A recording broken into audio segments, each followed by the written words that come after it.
दोस्तों, स्वागत है आपका आज की बेहद बड़ी और महत्वपूर्ण खबरों में। आज हम आपको लॉकडाउन 5 व देश भर से जुड़ी तमाम खबरों को बताने वाले हैं। दोस्तों, अनलॉक 1 को खत्म होने में अब कुछ ही दिन बचे हैं। उसके बाद अनलॉक 2 की भी शुरुआत हो जाएगी।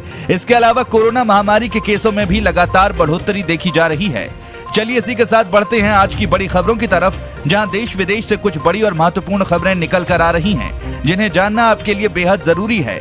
चलिए इसी के साथ बढ़ते हैं आज की बड़ी खबरों की तरफ, जहां आगे आप देखेंगे महामारी के बढ़ते कहर के बीच इस राज्य में खुलेंगे जिम और सैलून, राज्य सरकार का फैसला। आगे जानेंगे इस पूरी खबर को। साथ ही बाबा रामदेव की मुश्किलें बढ़ी, कोरोनिल को मंजूरी देने वाली लाइसेंसिंग अथॉरिटी ने कड़े किए तेवर। जानने के लिए बने रहिए हमारे साथ वीडियो के अंत तक। इसके अलावा 1 जुलाई से बदल रहे हैं नियम, एटीएम चार्ज में बढ़ोतरी से लेकर बैंक खाते तक होंगे फ्रीज। आगे जानेंगे इस खबर की पूरी रिपोर्ट। साथ ही देखेंगे WHO ने कहा अगले हफ्ते 1 करोड़ तक पहुंच सकता है कोरोना केस का आंकड़ा। आगे जानेंगे इस पूरी खबर को। और गलवान घाटी में झड़प वाली जगह से 1 किलोमीटर पीछे हटी चीन की सेना, सूत्र। जानेंगे इस खबर की पूरी रिपोर्ट। साथ ही साथ उत्तर प्रदेश के लोगों के लिए अच्छी खबर, रोजगार को लेकर पीएम मोदी कल करेंगे इस अभियान की शुरुआत। आगे जानेंगे इस पूरी खबर को। लेकिन उससे पहले दोस्तों, वीडियो को लाइक जरूर करें। आपका एक लाइक करना ही हमारी मेहनत का फल होता है, तो लाइक करना बिल्कुल भी ना भूलें। बिना देरी किए लिए चलते हैं आपको आज की सबसे पहली खबर की तरफ।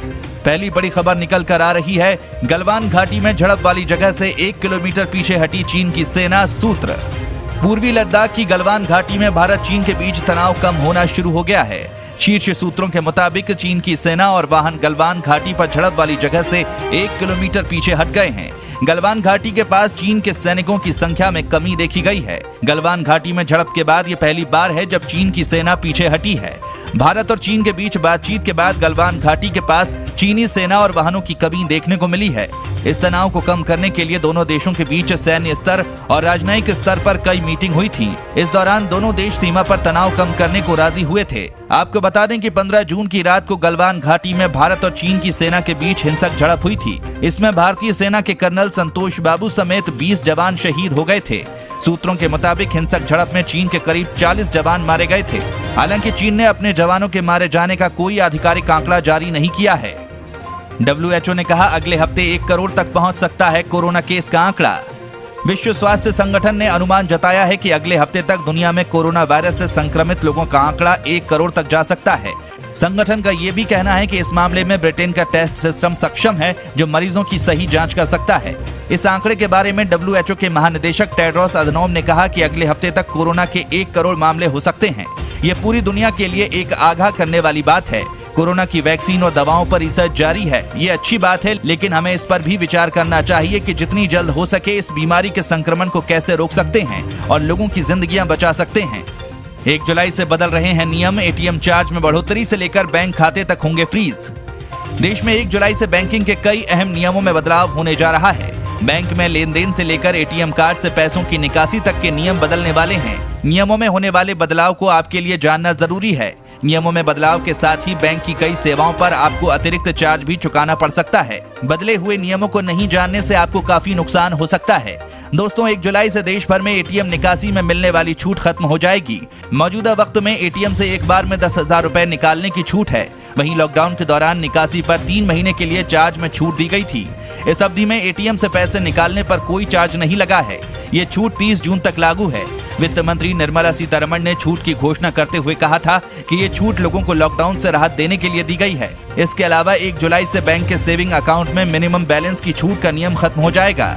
सरकार ने 30 जून तक बचत खाते में मिनिमम मंथली बैलेंस मेंटेन रखने की जरूरत को लॉकडाउन के दौरान खत्म कर दिया था। अगर ग्राहक के बचत खाते में मिनिमम बैलेंस मौजूद नहीं हुआ तो बैंक उससे चार्ज वसूलेंगे। अभी मेट्रो सिटी, शहरी, अर्धशहरी और ग्रामीण इलाकों के हिसाब से अलग अलग बैंकों में बचत खाते में मिनिमम बैलेंस रखने की लिमिट अलग अलग है। इसके अलावा बैंक ऑफ बड़ौदा ने पिछले दिनों ग्राहकों को SMS भेजकर कहा था कि जल्द से जल्द अपना बैंक अकाउंट अपडेट करा लें, नहीं तो अकाउंट को फ्रीज कर दिया जाएगा। बैंक ऑफ बड़ौदा में पिछले दिनों विजया और देना बैंक का विलय हुआ था। बैंक अपडेशन के लिए आधार, पैन और राशन कार्ड जमा कराना है या ऐसा कोई और पहचान पत्र जिसमें डेट ऑफ बर्थ लिखा हो। डॉक्यूमेंट जमा नहीं होने पर अकाउंट फ्रीज हो सकता है। उत्तर प्रदेश के लोगों के लिए अच्छी खबर, रोजगार को लेकर पीएम मोदी कल करेंगे इस अभियान की शुरुआत। दोस्तों आपको बता दें, प्रधानमंत्री नरेंद्र मोदी शुक्रवार को आत्मनिर्भर उत्तर प्रदेश रोजगार अभियान की शुरुआत करेंगे, जो रोजगार के अवसर उपलब्ध कराने के लिए स्थानीय उद्यम को बढ़ावा देने तथा औद्योगिक संगठनों के साथ साझेदारी करने पर केंद्रित है। यहाँ जारी एक आधिकारिक बयान के अनुसार उत्तर प्रदेश सरकार ने केंद्र और राज्य सरकार के कार्यक्रमों को आपस में जोड़ने के लिए आत्मनिर्भर उत्तर प्रदेश रोजगार अभियान की परिकल्पना की है, जिसमें उद्योगों तथा अन्य संगठनों के साथ भी साझेदारी की जाएगी। इसमें कहा गया अभियान पूरी तरह रोजगार के अवसर उपलब्ध कराने के लिए स्थानीय उद्यम को बढ़ावा देने और औद्योगिक संगठनों तथा अन्य संगठनों के साथ साझेदारी करने पर केंद्रित है। बयान में उल्लेख किया गया है कि कोविड-19 महामारी का श्रम बल खासकर प्रवासी मजदूरों पर प्रतिकूल असर पड़ा है। राज्य के 31 जिलों में ही 25,000 से अधिक प्रवासी मजदूर लौटे हैं। मोदी शुक्रवार की सुबह योजना की डिजिटल शुरुआत करेंगे। इस दौरान वो उत्तर प्रदेश के 6 जिलों में ग्रामीणों से भी बात करेंगे। राज्य के सभी जिलों के गांव सहज सेवा केंद्रों और कृषि विज्ञान केंद्रों के माध्यम से कार्यक्रम में शामिल होंगे। इस खबर पर आपकी क्या राय है, कमेंट में अपनी राय जरूर दें। कोरोना की दवा रेमडेसिविर की सप्लाई शुरू, इन 5 राज्यों को मिली पहली खेप। दोस्तों आपको बता दें, देश में कोरोना वायरस की जेनेरिक दवा की सप्लाई शुरू हो गई है। हैदराबाद की ड्रग मेकर कंपनी हेट्रो ने रेमडेसिविर का जेनेरिक वर्जन कॉफीफोर दवा 5 राज्यों को भेज दी है। कंपनी ने 20,000 वायल की पहली खेप हैदराबाद, दिल्ली, गुजरात, तमिलनाडु और महाराष्ट्र भेजी है। हेट्रो के मुताबिक कोविफोर का 100 मिलीग्राम का वायल 5,400 रुपए में मिलेगा। इसके बाद कोविफोर की अगली खेप लखनऊ, भोपाल, इंदौर, कोलकाता, पटना, रांची, भुवनेश्वर, विजयवाड़ा, कोचीन, त्रिवेंद्रम और गोवा में अगली 1 हफ्ते में भेजी जाएगी। हेट्रो ने अगले 1 हफ्ते में 1 लाख वायल तैयार करने का लक्ष्य रखा है। बता दें कि कोरोना के एक मरीज को 6 वियाल की जरूरत पड़ती है, जिसमें 1 वियाल की कीमत 5,400 रुपए है। बाबा रामदेव की मुश्किलें बढ़ी, कोरोनिल को मंजूरी देने वाली लाइसेंसिंग अथॉरिटी ने कड़े किए तेवर। दोस्तों आपको बता दें कि पतंजलि की आयुर्वेदिक दवा कोरोनिल की राह में अड़चनें कम नहीं हैं। अब दवा को मंजूरी देने वाली लाइसेंसिंग अथॉरिटी ने ही कोरोनिल पर तेवर कड़े कर लिए हैं। उत्तराखंड के आयुर्वेदिक विभाग ने दिव्य फार्मेसी को नोटिस जारी कर दिया है, जिसमें कहा गया है कि दवा के लेवल पर कोरोना वायरस के इलाज का भ्रामक प्रचार किया जा रहा है, जिसे कंपनी को तुरंत हटाना होगा। ऐसा नहीं करने पर कार्रवाई की चेतावनी भी दी गई है। नोटिस में साफ किया गया है कि कोरोना किट के नाम पर 3 दवाओं को एक साथ बेचने का कोई लाइसेंस इशू नहीं किया गया था। नोटिस में जवाब मांगा गया है कि किस आधार पर कोरोनिल को कोरोना वायरस का इलाज बताया गया। उत्तराखंड के आयुर्वेदिक विभाग ने पतंजलि की दवा को बुखार, सांस की बीमारी के इलाज और इम्यूनिटी बूस्टर के तौर पर बेचने की इजाजत दी थी। नोटिस में पूछा गया कि जब कोरोना वायरस के इलाज के तौर पर इस दवा को मंजूरी नहीं है, तो क्यों न इस दवा को बेचने का लाइसेंस निरस्त कर दिया जाए। बाबा रामदेव की दिव्य फार्मेसी ने मंगलवार को कोरोनिल नाम की एक किट लॉन्च की और दावा किया गया कि ये दवा कोरोना वायरस का इलाज कर सकती है। लॉन्च में 100 मरीजों पर की गई एक स्टडी का भी हवाला दिया गया। दावे के मुताबिक सभी मरीज इन आयुर्वेदिक दवाओं के इस्तेमाल से ठीक हुए। आपकी इस खबर पर क्या राय है, कमेंट में जरूर बताएं। ये 2 लक्षण ही होते हैं कोविड-19 बीमारी में, खास शोध ने बताई इनकी अहमियत। कोरोना वायरस के प्रसार ने दुनिया भर को परेशान कर रखा है। लॉकडाउन, सोशल डिस्टेंसिंग, मास्क जैसे तमाम उपाय ना तो पूरी तरह कारगर साबित हुए और ना ही आंशिक रूप से फेल। इस बीमारी के लक्षण वाले और बिना लक्षण वाले मरीजों के अंतर से भी शोधकर्ता परेशान हैं। इस बीमारी के व्यापक लक्षणों की खोज में किए गए एक अध्ययन से ये बात साफ हुई है कि इस बीमारी के 2 ही लक्षण ऐसे हैं जो सबसे ज्यादा व्यापक हैं, जिन पर ज्यादा ध्यान देने की जरूरत है।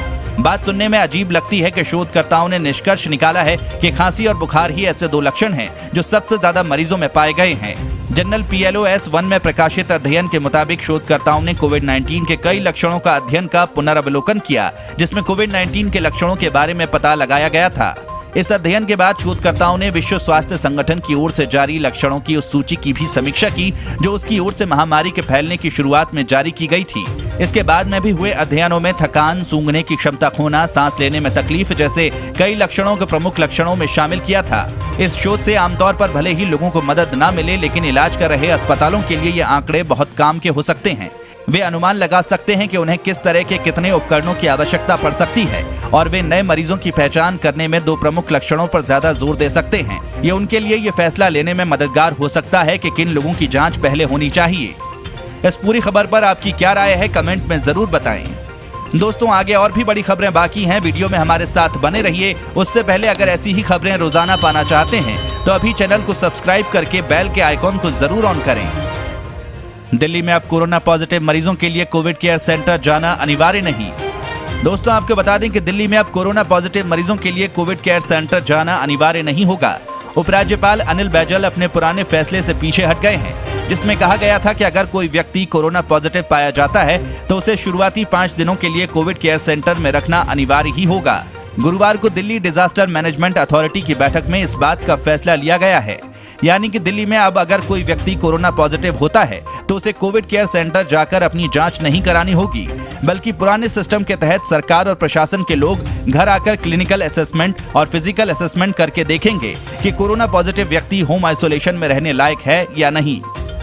कोरोना वायरस, महाराष्ट्र में अब खुलेंगे जिम और सैलून, राज्य सरकार का फैसला। कोरोना वायरस से देश का हर राज्य बुरी तरह से प्रभावित है। सर्वाधिक प्रभावित राज्य महाराष्ट्र है। महाराष्ट्र में कोरोना के केस लगातार बढ़ते जा रहे हैं। अब इस बीच राज्य सरकार ने राज्य में सभी जिम और सैलून खोलने का फैसला किया है।